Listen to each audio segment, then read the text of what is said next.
हाँ जी, 76 क्वेश्चन देखिए।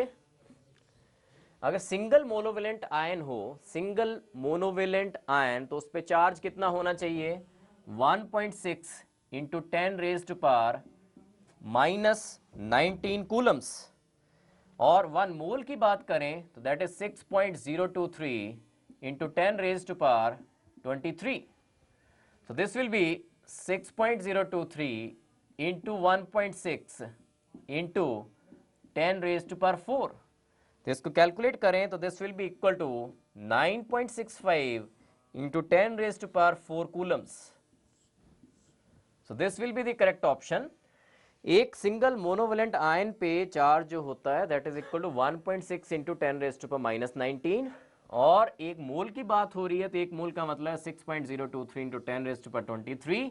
तो इसको मल्टीप्लाई कर देंगे तो this will be 9.65 into 10 raise to power 4 coulombs will be the correct option 76 का C. 9.65 into 10 raise to power 4 coulombs is the correct option. Next is 77th question. The number of electrons required to deposit 27 gram of aluminium from a solution of aluminium chloride will be। Number of electrons की बात है यहाँ पे। पहली बात, aluminium का 27 grams बोल रहा है वो। 27 grams means 1 mole of aluminium. 77th question.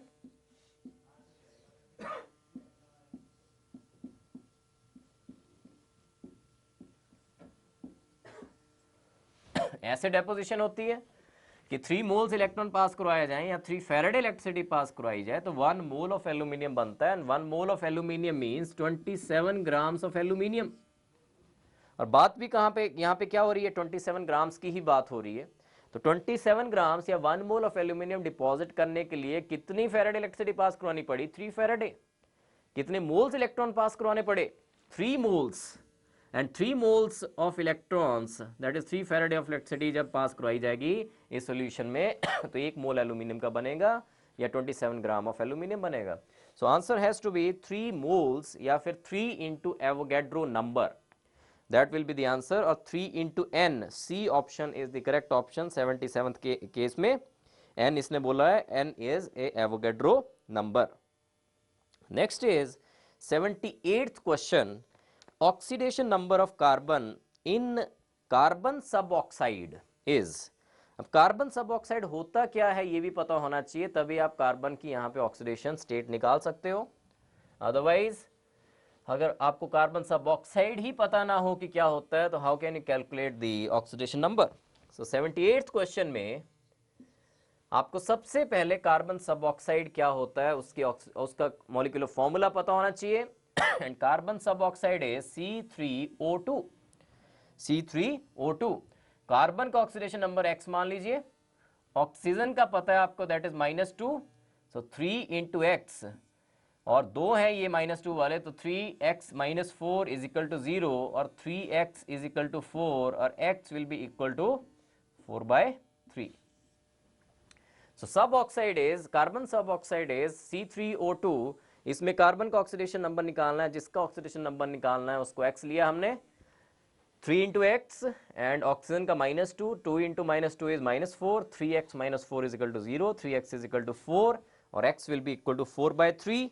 78th का B 4/3 is the correct option. Next question is 79th question. Metal can be prevented from rusting. A option is connecting iron to more electropositive metal, a case of cathodic protection. So 79th का A is the correct option. इसमें होता क्या है, इसका example मैं लूं, जैसे petrol pumps में टैंक्स होते हैं, आयरन के टैंक्स होते हैं, वो उनको रस्टिंग से बचाने के लिए क्या किया गया होता है, उनको एक ज़्यादा इलेक्ट्रोपॉजिटिव मेटल के साथ कनेक्ट किया गया होता है, मैग्नीशियम बॉक्सेस के साथ कनेक्ट किया गया होता है जैसे इस केस में। इससे होगा क्या, फायदा ये है इससे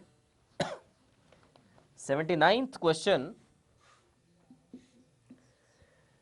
पेट्रोल पंप में मैं बात कर रहा हूं कि आयरन टैंक है जैसे, तो इसको रस्टिंग से बचाने के लिए through wire it is connected to magnesium box, this is magnesium and this is Fe। अब इसकी रस्टिंग हो जानी थी अगर मैग्नीशियम से कनेक्ट नहीं किया होता इसको। क्यों रस्टिंग हो जानी थी? बिकॉज यहाँ पे एयर एंड मॉइस्चर की प्रेजेंस में आयरन का रस्ट बन जाना था, ऑक्साइड्स बन जाने थे, हाइड्रेटेड ऑक्साइड बन जाने थे, Fe2O3.XH2O इज रस्ट। और मैग्नीशियम क्या करेगा कि अब मैग्नीशियम क्योंकि कनेक्टेड है आयरन के साथ और magnesium is more electropositive, magnesium is more active as compare to Fe, तो मैग्नीशियम अपने आप ऑक्सीडाइज हो जाएगा, इसको ऑक्सीडाइज होने नहीं देगा। Fe का Fe2 पॉजिटिव नहीं बनने देगा मैग्नीशियम, बिकॉज प्रिफरेंशियली ये अपने आप ऑक्सीडाइज हो जाएगा मैग्नीशियम, बिकॉज इसका जो ऑक्सीडेशन पोटेंशियल है या इसकी ऑक्सीडाइज होने की टेंडेंसी जो है मैग्नीशियम की वो Fe से ज्यादा है। तो अगर Fe का Fe2 पॉजिटिव बना ही नहीं तो रस्ट बन ही नहीं सकता, रस्टिंग हो ही नहीं सकती इसकी। और ऐसा होने से कौन प्रिवेंट कर रहा है आयरन को? Magnesium which is connected to iron. तो मैग्नीशियम अपने आप Mg2 पॉजिटिव बना देगा, Mg का Mg2 पॉजिटिव बनता रहेगा, 2 इलेक्ट्रॉन ये लूज करता रहेगा, लेकिन इसको ऐसा करने से रोकेगा। तो अगर अपने आप ये ऑक्सीडाइज हो रहा है तो कौन सा हाफ सेल की तरह एक्ट कर रहा है? ये इलेक्ट्रोकेमिकल सेल बन गया एक, ये ऑक्सीडेशन हाफ सेल हो गया, ये रिडक्शन हाफ सेल हो गया। और ऑक्सीडेशन हाफ सेल कौन सा होता है? एनोड। और रिडक्शन हाफ सेल कौन सा होता है? कैथोड। इलेक्ट्रोकेमिकल सेल में आपको पता है कि reduction half cell is cathode, oxidation half cell is anode. तो मैग्नीशियम के साथ जब कनेक्ट किया या मोर एक्टिव मेटल के साथ आयरन को कनेक्ट किया तो उस मोर एक्टिव मेटल ने अपने आप को बना लिया एनोड, आयरन को बना दिया कैथोड। तो this is known as cathodic protection. जो एक्टिव मेटल होगा सच एज मैग्नीशियम वो आयरन को ऑक्सीडाइज नहीं होने देगा, अपने आप ऑक्सीडाइज होगा। और आयरन अगर ऑक्सीडाइज ही नहीं होगा तो इसका रस्ट नहीं बन सकता, रस्टिंग नहीं होगी इसकी। सो this is called cathodic protection. So metal can be prevented from rusting by A will be the correct option, connecting iron to more electropositive metal, a case of cathodic protection. Next question is 80th question. Conductivity of a solution is directly proportional to number of ions. So B will be the correct option. जितने ज्यादा ions होंगे उसकी conductivity भी उतनी ही ज्यादा होगी। Because conduction क्या है? Movement of ions. Movement of ions जितनी ज्यादा होगी, मोबिलिटी जितनी ज्यादा होगी या आयंस जितने ज्यादा होंगे तो कंडक्शन भी ज्यादा होगी। So conductivity of a solution is directly proportional to B option is the correct option, number of ions. Next is 81st question. Same quantity of current is passed through molten NaCl and molten cryolite containing Al2O3. If 4.6 gram of sodium were liberated in one cell, the mass of aluminium liberated in the other cell was. So this question is based on Faraday's second law of electrolysis, जो कहता है कि जो ratio होगा of the weights of the substances deposited in the different cells will be directly proportional to ratio of the equivalent weights of those substances. अगर same quantity of electricity pass करवाई जाए दोनों इलेक्ट्रोलिटिक सेल से, तो इसने mention कर रखा है यहाँ पे कि सेम क्वांटिटी करंट पास करवा रहे हैं। एक में है मोल्टन NaCl, दूसरे में है मोल्टन क्रायोलाइट। एक में सोडियम डिपॉजिट होगा, दूसरे में एल्यूमिनियम डिपॉजिट होगा। Weight of sodium divided by weight of aluminium will be equal to equivalent weight of sodium divided by equivalent weight of aluminium. So 81st question देखिए। तो this will be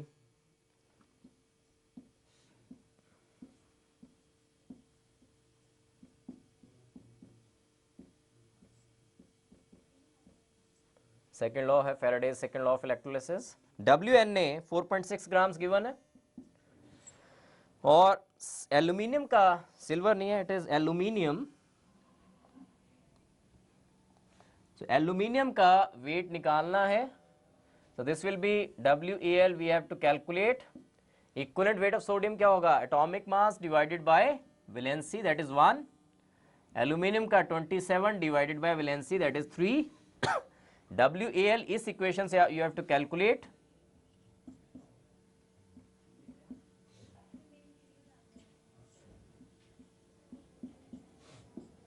WAL you have to calculate, and this will be equal to, if we calculate this is coming out to be 1.8 grams. this will be 1.8 grams will be the correct answer. So 81st का C 1.8 grams is the correct option. Next question is 82nd question. Number of electrons lost during electrolysis of 0.355 gram of Cl negative is. तो ये भी unitary method से भी किया जा सकता है ये क्वेश्चन. 82nd क्वेश्चन जो है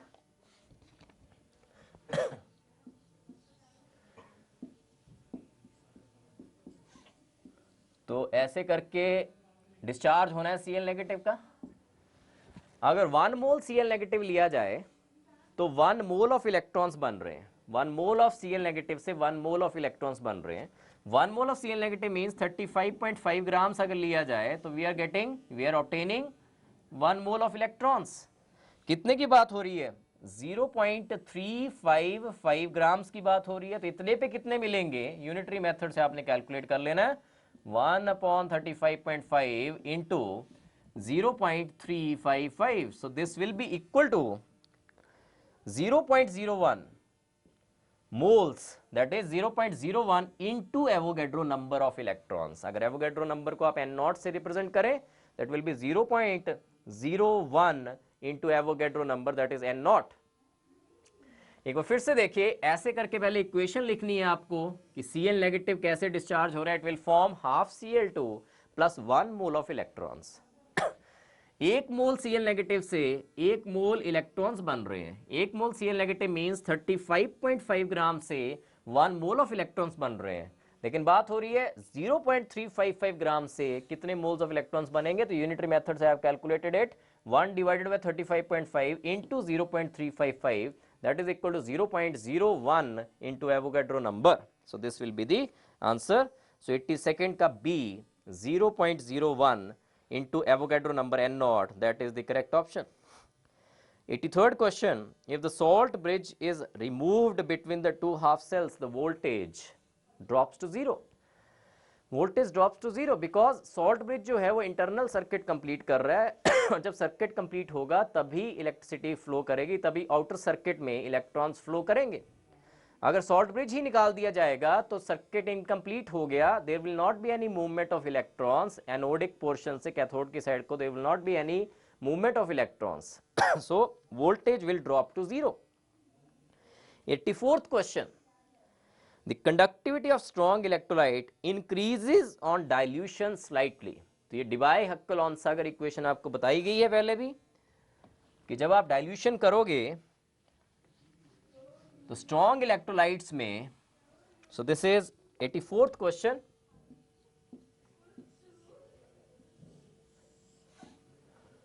this is molar conductivity at any concentration C and this is under root of C. तो स्ट्रॉन्ग इलेक्ट्रोलाइट जैसे KCl में ऐसे डाइल्यूशन करते जाओ, कंसंट्रेशन कम करते जाओ. कंसंट्रेशन कम करने का मतलब है डाइल्यूशन जब कर रहे हो तो there will be slight increase in the molar conductivity. थोड़ा सा शार्प इंक्रीज नहीं आएगा, स्लाइट इंक्रीज आएगा. So conductivity of strong electrolyte A will be the correct option. Increases on dilution slightly. Next is 85th question. When 1 coulomb of electricity is passed through an electrolytic solution, the mass deposited on the electrode is equal to. तो जब 1 coulomb electricity pass करवाई जाए तो कितना substance deposit होता है? That is equal to electrochemical equivalent Z. जब मैंने आपको डेफिनेशन करवाई थी first law of Faraday's first law of electrolysis, याद कीजिए. 85th क्वेश्चन में this was Faraday's first law of electrolysis. W is equal to Z into I into T. तो electrochemical equivalent होता है Z. इसको जब डिफाइन किया था तो Z डिफाइन करने के लिए मैंने कहा था let I be 1 ampere and T be 1 second. ये 1 एम्पियर हो और टाइम अगर 1 सेकेंड हो तो ये कितना बन जाएगा? 1 कूलम. और W will be equal to Z. अगर I जो है that is 1 ampere and time जो है that is equal to 1 second और I into T 1 into 1 this will be 1 coulomb.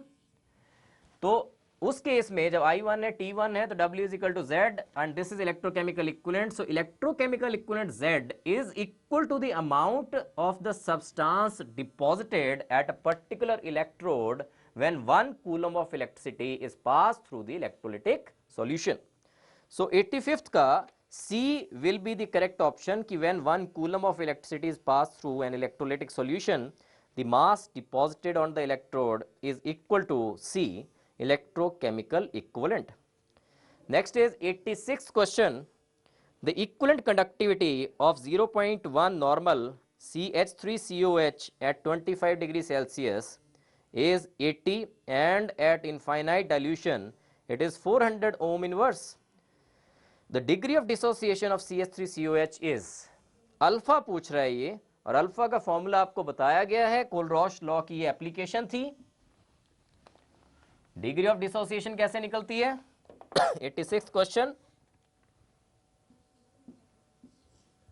Alpha is equal to lambda M at any concentration C divided by lambda m at infinite dilution.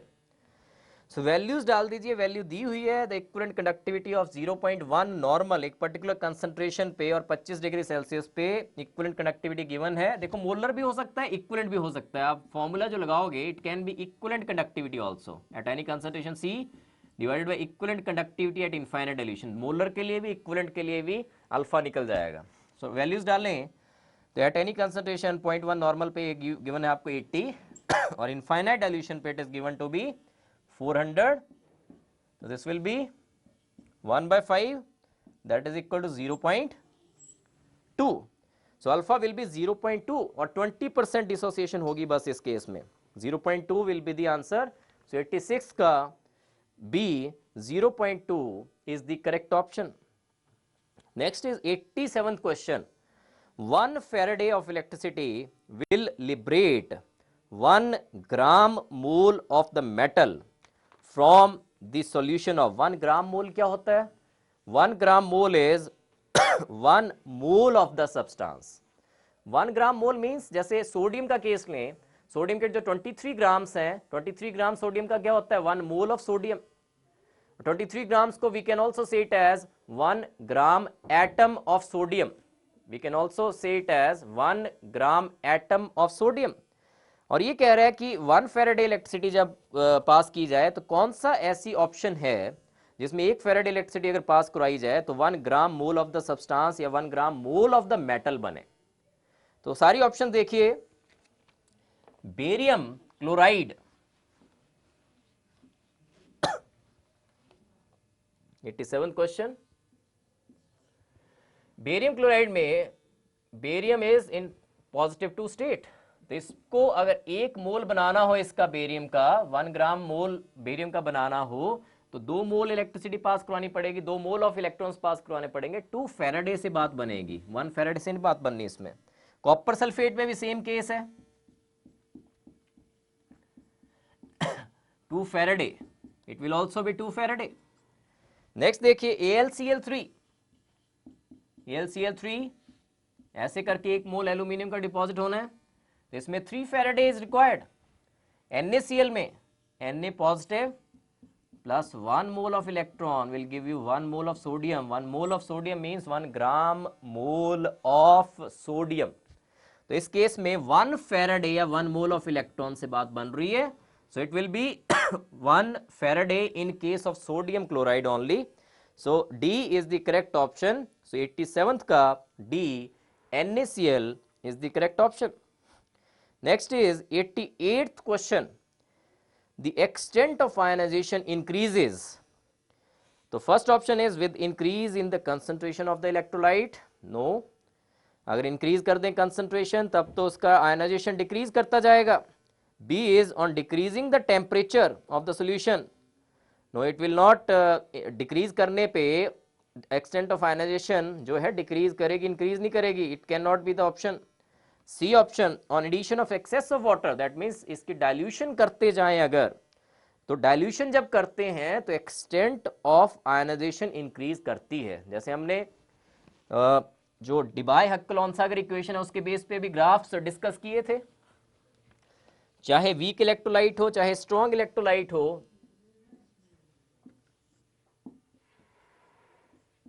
Strong electrolyte का case देखें तो ऐसे करके देखिए, ऐसे करके lambda M में मोलर कंडक्टिविटी में इंक्रीज आ रहा है। क्यों आ रहा है? बिकॉज इसमें इंट्रायनिक अट्रैक्शन जो है वो कम होती जा रही है।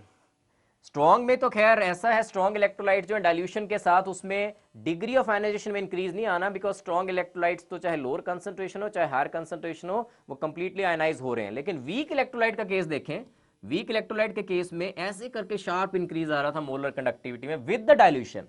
कंसंट्रेशन डिक्रीज करने का मतलब क्या है? डाइल्यूशन हो रही है। तो इसमें ऐसे करके इंक्रीज क्यों आया मोलर कंडक्टिविटी में? बिकॉज विद द डाइल्यूशन, पानी जब डालते जाएंगे, एक्सेस ऑफ पानी डाल लेंगे, यहां पे कंसंट्रेशन कम होती जा रही है, दैट मींस वाटर ऐड हो रहा है। तो with the dilution degree of ionization increase हो रही है, नंबर ऑफ आयंस इंक्रीज हो रहे हैं, इसलिए मोलर कंडक्टिविटी भी इंक्रीज हो रही है। तो जो 88th क्वेश्चन है कि एक्सटेंट ऑफ आयनाइजेशन इंक्रीज करती है, कब इंक्रीज करती है? जब आप उसमें वाटर एक्सेस में डाल दो। So it has to be C option 88 का on addition of excess of water, जो extent of ionization है that will increase. So 88 का C.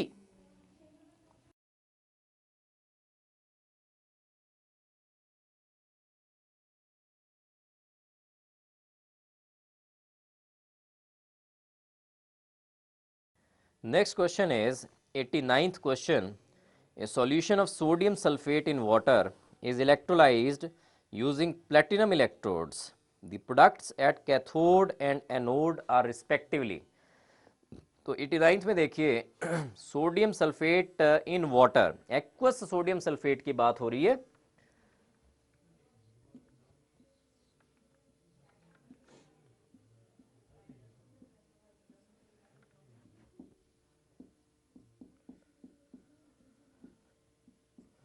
और साथ में वाटर भी है, तो H2O जो है वो डिकम्पोज होगा H पॉजिटिव और OH नेगेटिव बनाएगा।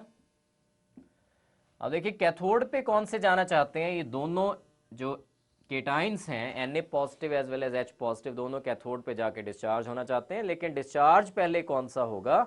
जिसका डिस्चार्ज पोटेंशियल कम है, और इन दोनों में डिस्चार्ज पोटेंशियल H पॉजिटिव का कम है, तो कैथोड पे क्या होगा? H positive plus electron giving you half H2, hydrogen will be liberated at cathode. ये कैथोड पे है रिएक्शन। और एनोड पे क्या होना है? एनोड पे ये OH नेगेटिव और सल्फेट टू नेगेटिव, ये दोनों जाना चाहते हैं वहां पे, और वहां पे जाके डिस्चार्ज होना चाहते हैं।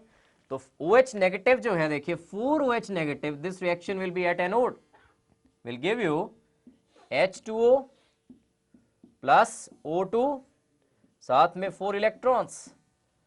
सो ऑक्सीजन गैस जो है that is getting liberated at anode.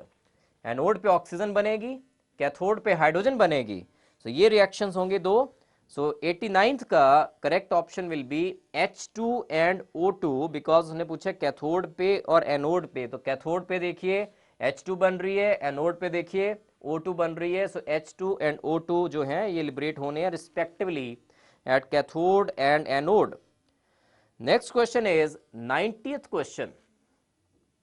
The equation representing the process by which standard reduction potential of zinc can be defined as. तो इसमें डाउट हो सकता है Zn2 पॉजिटिव ए ऑप्शन में और डी ऑप्शन में, या फिर सी में गैस है, फर्स्ट में Zn2 पॉजिटिव सॉलिड दिए हुए है, but it has to be D. Zn2 positive aqueous जब 2 इलेक्ट्रॉन्स गेन करेगा तो Zn सॉलिड बन जाएगा। तो ये जो डी ऑप्शन है ये रिप्रेजेंट करती है reduction, standard reduction potential for Zn या जिंक। सो 90th का D will be the correct option. Next is 91st question. The standard electrode potentials for the reactions Ag positive plus 1 electron giving you Ag solid, और second है Sn2 positive aqueous plus 2 electron giving you Sn solid। इनके लिए 25 degree Celsius पे reduction potentials given है। Silver के लिए it is 0.80 and for दूसरे के लिए Sn2 पॉजिटिव के लिए it is minus 0.14 volts respectively. The EMF of the cell Sn/Sn2 positive 1 molar, और सॉल्ट ब्रिज है बीच में Ag positive 1 molar oblique Ag। तो सेल भी गिवन है, आपको इसके लिए EMF निकालना है सेल के लिए।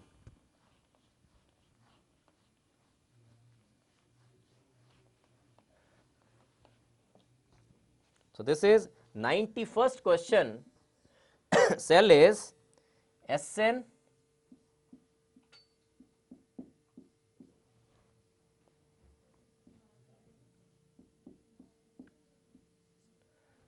तो EMF of the cell, E cell will be equal to E naught cell minus 0.0591 upon N log of products upon reactants. Products कौन से बनेंगे यहाँ पे, ऑक्सीडाइज कौन सा होगा, SN2 positive, Ag positive raise to power 2। क्योंकि देखिए अगर इक्वेशंस लिखें तो क्या क्या इक्वेशंस आनी है, इक्वेशंस मैं लिखूं इन दोनों के लिए, सेल के लिए, एक तो होगा SN giving you SN2 positive plus 2 electrons, और दूसरी side Ag positive gaining 1 electron giving you Ag। जब नेट रिएक्शन लिखना होता है, मैंने बताया था आपको कि नंबर ऑफ इलेक्ट्रॉन्स जो हैं they should get cancelled out, तो 2 से मल्टीप्लाई होगी ऊपर वाली इक्वेशन, तब नेट इक्वेशन आएगी आपके पास। तो net equation will be SN solid plus twice Ag positive giving you SN2 positive plus twice Ag solid. Solids को आपने नहीं लेना है कंसंट्रेशन, जब कंसिडर करनी है उनकी concentrations are taken as unity. तो लॉग ऑफ प्रोडक्ट की कंसंट्रेशन SN2 पॉजिटिव की concentration divided by Ag positive की concentration raise to power 2 also.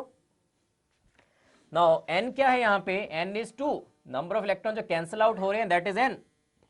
So E cell, E not cell क्या होता है, E naught right minus E naught left. Right कौन सा है यहाँ पे, सिल्वर वाला, और उसका रिडक्शन पोटेंशियल गिवन है 0.80 माइनस लेफ्ट वाला भाई, और लेफ्ट वाला क्या है minus 0.14।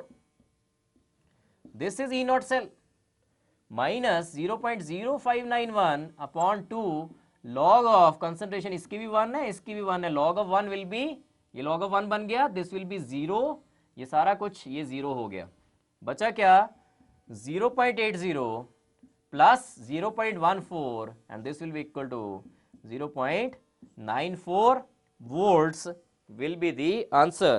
So D is the correct option, 91st का D 0.94 volts। तो ऐसे क्वेश्चंस में पहले इक्वेशंस लिखनी होती हैं, ये ऑक्सीडेशन हाफ सेल है, ये रिडक्शन हाफ सेल है, नेट रिएक्शन लिखा, number of electrons cancel out होने चाहिए, इसलिए नीचे वाली इक्वेशन को मैंने 2 से मल्टीप्लाई किया। फिर उसके बाद देखिए EMF of the cell is equal to E not cell minus 0.0591 upon n log of products की कंसंट्रेशन अपॉन रिएक्टेंट्स की concentration raise to the power stoichiometric coefficient involved in the balanced chemical equation. So this is E naught cell होता है E naught right minus E naught left, this will be 0.80 plus 0.14, और वैसे भी अगले वाला portion जो है ये 1 है मोलर, ये भी 1 मोलर है, 1 log of 1 is 0, ये सारा 0 हो जाएगा and answer will be 0.94 volts। So 91st का D 0.94 volts is the correct option। Next is 92nd question। 4 colorless salt solutions are placed in separate test tubes and a strip of copper is dipped in each. Which solution finally turns blue?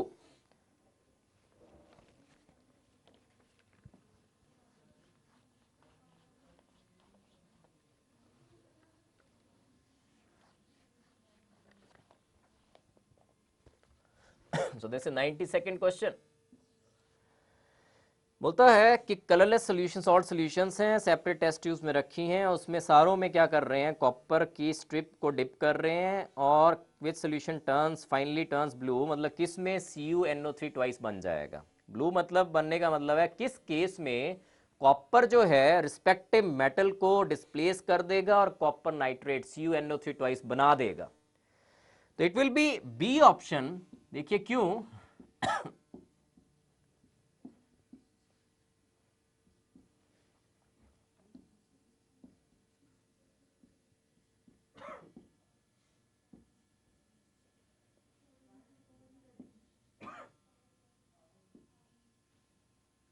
It has to be, तो silver को displace कर रहा है copper, इसमें क्यों displace कर रहा है, बिकॉज कॉपर का बन रहा है यहां से Cu 0 था, यहां पे इट इज +2, ऑक्सीडेशन हो रही है, और Ag पॉजिटिव 1 था यहां पे और वहां पे Ag बन गया, दिस इज रिडक्शन। तो स्पॉन्टेनियसली रिएक्शन हो जाएगा बिकॉज कॉपर यहां ऑक्सीडाइज हो रहा है, उसका रिडक्शन पोटेंशियल वैसे क्या होता है, कम होता है एज कंपेयर टू सिल्वर से। इलेक्ट्रोकेमिकल सीरीज में सिल्वर नीचे आता है, कॉपर ऊपर आता है। सो कॉपर अगर ऊपर आता है दैट मीन्स उसका रिडक्शन पोटेंशियल कम है as compare to silver. Copper का रिडक्शन पोटेंशियल कम है दैट मीन्स उसका ऑक्सीडेशन पोटेंशियल ज्यादा है एज कंपेयर टू सिल्वर। तो जब इनका रिएक्शन होना है तो उसको ऑक्सीडाइज होना है जिसका ऑक्सीडेशन पोटेंशियल ज्यादा है, या फिर उसको रिड्यूस होना है जिसका रिडक्शन पोटेंशियल ज्यादा है। और सिल्वर यहां पे रिड्यूस हो रहा है, और होना भी यही चाहिए बिकॉज सिल्वर का रिडक्शन पोटेंशियल ज्यादा होता है एज कंपेयर टू कॉपर से, और इसलिए सिल्वर रिड्यूस होगा और कॉपर ऑक्सीडाइज होगा। देयरफॉर कॉपर जो है सिल्वर को रिप्लेस कर देगा बिकॉज कॉपर जो है मोर एक्टिव है एज कंपेयर टू सिल्वर। तो दिस रिएक्शन इज फीजिबल और इसकी वजह से ब्लू सॉल्यूशन आ जाएगी। This will lead to formation of blue solution. So 92nd का B will be the correct option, AgNO3। Next is 93rd question. If the solution of CuSO4 in which copper rod is immersed is diluted to 10 times, the electrode potential कितना increase करेगा या decrease करेगा, ये पूछा गया है। तो 93rd question देखिए,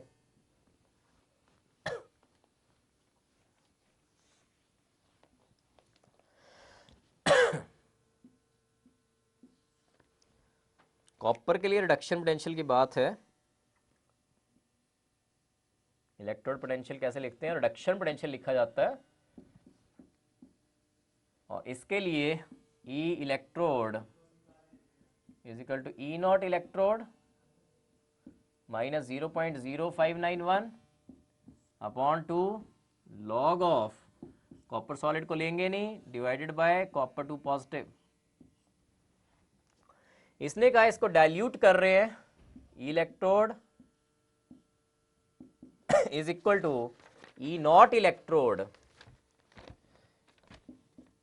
माइनस 0.0591 अपॉन 2। तो पहले कॉपर 2 पॉजिटिव था, अब क्या कर दिया कॉपर 2 पॉजिटिव अपॉन 10। डाइल्यूशन का मतलब है कंसंट्रेशन कम कर रहे हैं, कितने टाइम्स 10, डाइल्यूशन कर रहे हैं 10 times, so it will B 10 upon Cu2 positive. Cu2 positive जो था उसकी कंसंट्रेशन कर दी Cu2 पॉजिटिव अपॉन 10, डाइल्यूशन कर दी 10 times, so it will be electrode will be E not minus 0.0591 upon 2। इसको ओपन अप करें तो log of 10 is 1 minus log of copper 2 positive. This will be E not electrode minus 0.0591 upon 2। अब मैं open up कर रहा हूं bracket को, तो अंदर क्या चला गया ये plus 0.0591 upon 2 log of copper 2 positive. This will be equal to E naught। इस पोर्शन को पहले लिखें, और मैं log of copper 2 positive की जगह अगर log of 1 by copper 2 positive लिख दूं तो जस्ट साइन चेंज हो जाएगा, माइनस लेना पड़ेगा मेरे को। log of x is equal to minus 1 by log of x minus log of 1 by x। तो ये फॉर्मूला एक चीज पता होनी चाहिए आपको कि log of x is equal to minus log of 1 by x, because इसको ओपन अप करें तो क्या आएगा, this will be minus log of 1 minus log of x। Log of 1 0 होता है तो this will be log of x only. तो कहने का मतलब लॉग ऑफ x को मैं ऐसे लिख सकता हूं minus log of 1 by x। तो ये वाली इक्वेशन क्या बन जाएगी, ई नॉट, इसको बाद में लिखूंगा मैं, इसको पहले लिखो तो this will be minus 0.0591 upon 2 log of 1 bye copper 2 positive, और अब ये बाद में ये भी लिख दो माइनस 0.0591 अपॉन 2। ये डाइल्यूशन के बाद अब ई इलेक्ट्रोड आ रहा है भाई, ये वाला, this is E electrode after dilution. इतना तो पहले था, इतना तो ओरिजिनली भी था डाइल्यूशन से पहले, और अब कितना हो गया, इतना था अब इतना कम हो गया, उससे डिक्रीज कर गया, कितने से,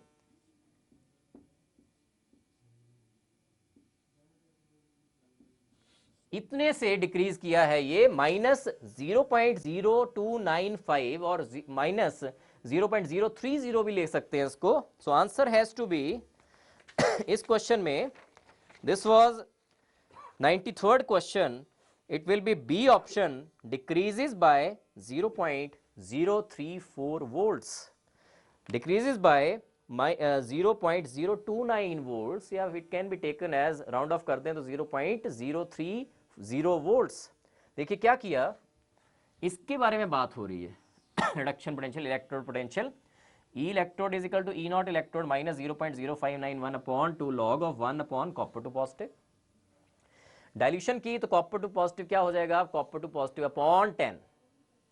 सो दिस विल बी, इसको ओपन अप कर रहा हूं मैं just, E not minus 0.0591 upon 2, this will be log of 10, 1 हो गया log of 10 minus log of copper two positive. Open up कर दिया ब्रैकेट को तो ये बन गया E not minus 0.0591 upon 2 plus 0.0591 upon 2 log of copper two positive. फिर इस इक्वेशन को यहां वाली इसको मैं ऐसे लिख रहा हूं कि log of x is equal to minus log of 1 by x, so this can be taken as minus बाहर। ये मैंने प्रूव किया ये कि log of x is equal to minus log of 1 by x कैसे होता है, देखिए माइनस बाहर log of 1 minus log of x, this will be log of x only. So log of x को मैं minus log of 1 by x लिख सकता हूं। दैट मीन्स इसको इक्वेशन को मैं कैसे लिख रहा हूं अब, ई नॉट वैसे ही है, माइनस बाहर ले लिया, minus 0.0591 upon 2 log of copper two positive लिख दिया log of 1 by copper two positive, और ये आगे कर दिया माइनस 0.0591 अपॉन 2, दिस इज 0.0295। तो इतना ई इलेक्ट्रोड पहले भी वैल्यू थी, अब कितनी हो गई है, माइनस हो गया उसमें से जस्ट 0.0295 वोल्ट्स। सो जो ई इलेक्ट्रोड है that will decrease by 0.030 volts। So answer has to be B, 93rd का B is the correct option. Next question is 94th question. The reduction potential values are given below. सारों की देखिए, aluminium 3 positive की minus 1.67 volts, magnesium के case में it is minus 2.34 volts, copper के case में it is 0.34 volts, I2 के case में इट इज 0.53 वोल्ट्स। तो इसने पूछा विच one is the best reducing agent. Electrochemical series जब डिस्कस हुई थी तो मैंने कहा था, आपको बताया था कि जिसका रिडक्शन पोटेंशियल ज्यादा होगा वो सबसे वीकेस्ट रिड्यूसिंग एजेंट होगा। Higher the reduction potential lower is the reducing power. कहने का मतलब ये हुआ कि जिसका रिडक्शन पोटेंशियल सबसे कम होगा वो सबसे अच्छा रिड्यूसिंग एजेंट होना चाहिए। तो इसमें सबसे कम रिडक्शन पोटेंशियल किसका है, मैग्नीशियम का। तो which one is the best reducing agent, magnesium will be the best reducing agent. Next question is 95th question, the equivalent conductance of a one normal solution of an electrolyte is nearly.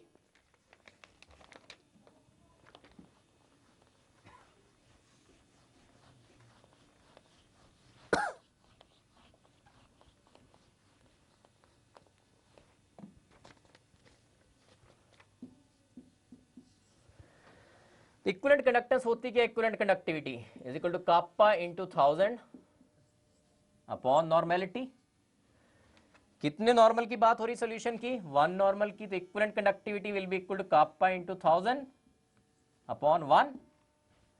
That means equivalent conductance of a one normal solution is 1000 times the value of kappa, is 1000 times the value of specific conductance और specific conductivity या conductivity. Kappa से 1000 times होगा equivalent conductivity. So what should be the correct answer, it will be A, 95th का ए, 10 raised to power 3 times is its specific conductance। So 95th का A is the correct option, 10 raised to power 3, that means 1000 times its specific conductance।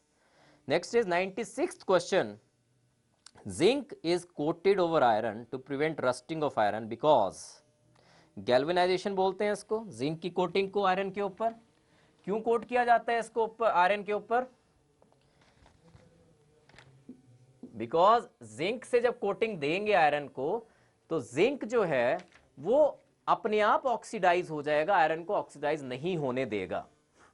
चाहे scratches भी पड़ जाएं, थोड़े छोटे अगर scratches भी पड़े उसमें भी पानी चला जाए, आयरन को टच भी कर रहा हो पानी और साथ में जिंक को भी टच कर रहा हो, तो जिंक क्या करेगा, अपने आप ऑक्सीडाइज होगा, आयरन को ऑक्सीडाइज नहीं होने देगा, बिकॉज जिंक ज्यादा एक्टिव होता है एज कंपेयर टू आयरन।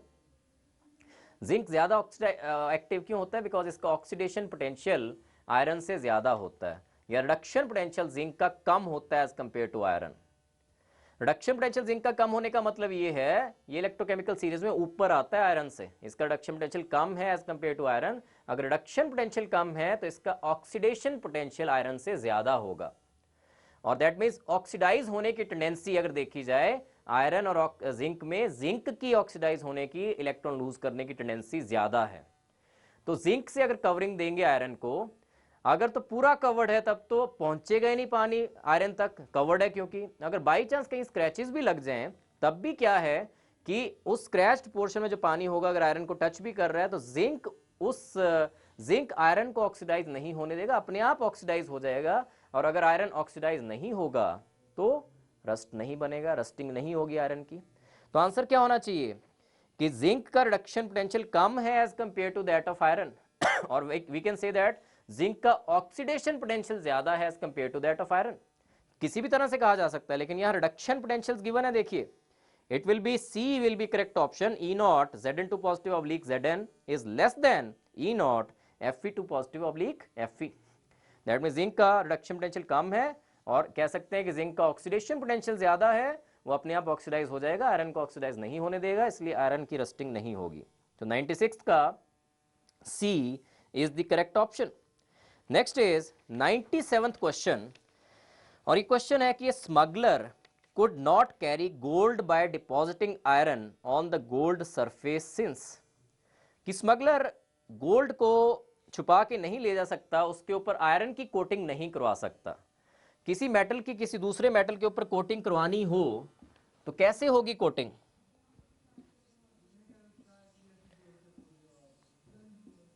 अगर इस पे मान लीजिए किसी चीज की कोटिंग करवानी है तो वो यहां आके Mn पॉजिटिव मान लो, यहां पे आके अगर कोट करवाना है उसका एम को यहां डिपॉजिट करवाना है तो Mn पॉजिटिव क्या करेगा, n इलेक्ट्रॉन्स गेन करेगा, यहां रिडक्शन होगी, रिडक्शन होनी चाहिए। रिडक्शन कहां पे होगी, कैथोड पे ना, this will be at cathode. Cathode बनाना पड़ेगा, जिसके ऊपर कोटिंग करवानी है आपने किसी और मेटल की, उसको कैथोड बनाना पड़ेगा। और नीचे सॉल्यूशन ले लिए, जिसकी कोटिंग करवानी है उसकी सॉल्यूशन ले ली, जैसे एम की कोटिंग करवानी तो Mn पॉजिटिव वाली सॉल्यूशन ली, जिसमें Mn पॉजिटिव आयंस हो, वो n इलेक्ट्रॉन्स गेन करेगा और यहाँ पे उसका कवरिंग हो जाएगी, ऊपर कोट बन जाएगा।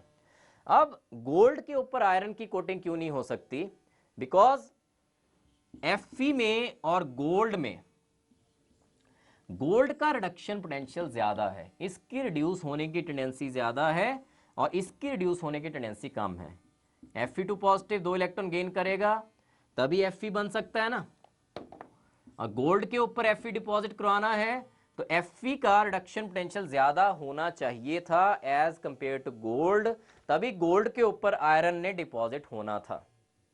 लेकिन होता क्या है कि आयरन की जो गोल्ड की रिडक्शन पोटेंशियल है, आपको इलेक्ट्रोकेमिकल सीरीज करवाई थी, गोल्ड बिल्कुल नीचे है, लीस्ट एक्टिव, बहुत कम एक्टिव होता है, सबसे नीचे है गोल्ड। गोल्ड का रिडक्शन पोटेंशियल होता है बहुत ज्यादा, आयरन का रिडक्शन पोटेंशियल होता है गोल्ड से बहुत कम।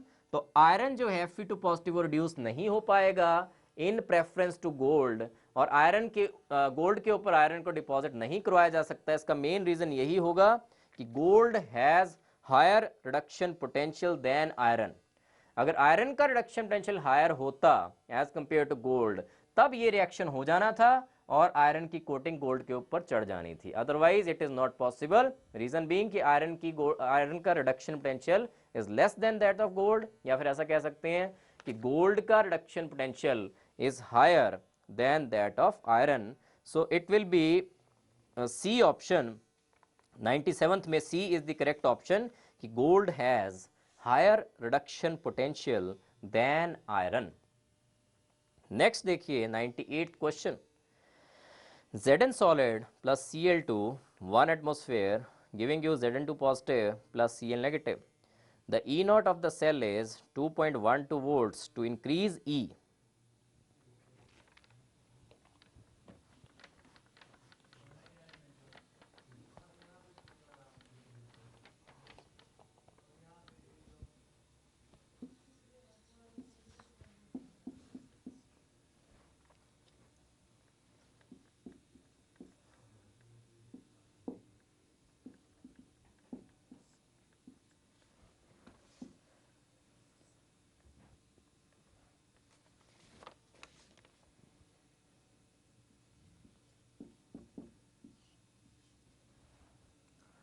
सो देखिए ऐसे करके इसके लिए जो सेल है इसके लिए ऐसे करके ये आ रहा है 1 एटमॉस्फेयर Cl2 नीचे आ जाएगा, दैट विल बी 1 एटमॉस्फेयर। सो अगर आपने E की वैल्यू इंक्रीज करवानी, E not value is also given, E की वैल्यू अगर इंक्रीज करवानी है तो ये सारी वैल्यू अगर डिक्रीज हो जाए, ये अगर डिक्रीज हो जाए तो आप E की वैल्यू को इंक्रीज करवा सकते हो। तो इसको आपने E को अगर इंक्रीज करवाना है तो ये वाली वैल्यू डिक्रीज करनी चाहिए। ये वाली कैसे डिक्रीज कर सकती है? अगर Zn2 पॉजिटिव की कंसंट्रेशन को हम डिक्रीज करवा दें। देखिए x is equal to Y minus Z, x को अगर इंक्रीज करवाना है तो आपको z को डिक्रीज करवाना पड़ेगा, अगर x को इंक्रीज करवाना है तो z को डिक्रीज करवाना पड़ेगा। सिमिलरली यहाँ E को इंक्रीज करवाना है तो इस वैल्यू को डिक्रीज करवाना पड़ेगा। ये वैल्यू डिक्रीज कैसे हो सकती है? अगर Zn2 पॉजिटिव की कंसंट्रेशन डिक्रीज करवा दी जाए। सो B 98 का B is the correct option, Zn2 positive concentration should be decreased. 99th question, in an electrochemical cell, A option is potential energy decreases, B option is kinetic energy decreases, C option is potential energy changes into electrical energy, D option is chemical energy changes into electrical energy। तो आपको electrochemical cell की definition में ही ये बताया गया है कि electrochemical cell या वोल्टेक सेल या गैल्वेनिक सेल्स क्या होते हैं? ऐसे सेल्स जिसमें chemical energy is converted into electrical energy. So most appropriate option has to be D. So 99th का D, chemical energy changes into electrical energy is the correct option. 100th question, last question इसमें electrochemistry में, in half cell reaction A plus electron giving you A negative has a large negative reduction potential, it follows that। तो देखिए large negative reduction potential मतलब E not जो कि negative में है, बहुत ज्यादा नेगेटिव में है, रिडक्शन पोटेंशियल बहुत कम है, ये मतलब हुआ इसका। फिर से देखिए क्वेश्चन एक बार फिर से समझिए। 100th क्वेश्चन जो है हाफ सेल रिएक्शन है, बोलता A प्लस इलेक्ट्रॉन रिडक्शन हो रही है A की और A नेगेटिव बन रहा है। इसके लिए जो रिडक्शन पोटेंशियल है, A का जो रिडक्शन पोटेंशियल है वो बोलता has a large negative reduction potential, मतलब इसके रिड्यूस होने की टेंडेंसी, ये वाला रिएक्शन होने की टेंडेंसी बहुत कम है। लार्ज नेगेटिव रिडक्शन पोटेंशियल मतलब reduction potential is very very less, इसके रिड्यूस होने की टेंडेंसी बहुत कम है, रिड्यूस होने की पोटेंशियल बहुत कम है, रिडक्शन पोटेंशियल बहुत कम है, तो इसका ऑक्सीडेशन पोटेंशियल बहुत ज्यादा होगा। दैट मीन्स उल्टा जो रिएक्शन होना है उसकी टेंडेंसी बहुत ज्यादा होगी। That means which should be the correct option? D, A negative is readily oxidised. अगर ये रिएक्शन होने की टेंडेंसी कम है, रिडक्शन पोटेंशियल ए का कम है, तो उल्टा जो है कि इसका oxidation potential will be very very high, उल्टा रिएक्शन होने की tendency will be very very high. That means A negative बहुत इजीली ऑक्सीडाइज हो जाएगा और ये रिएक्शन कर देगा ए प्लस सिंगल इलेक्ट्रॉन। सो 100th का A negative, D option is the correct option, that is A negative is readily oxidized. So this was electrochemistry.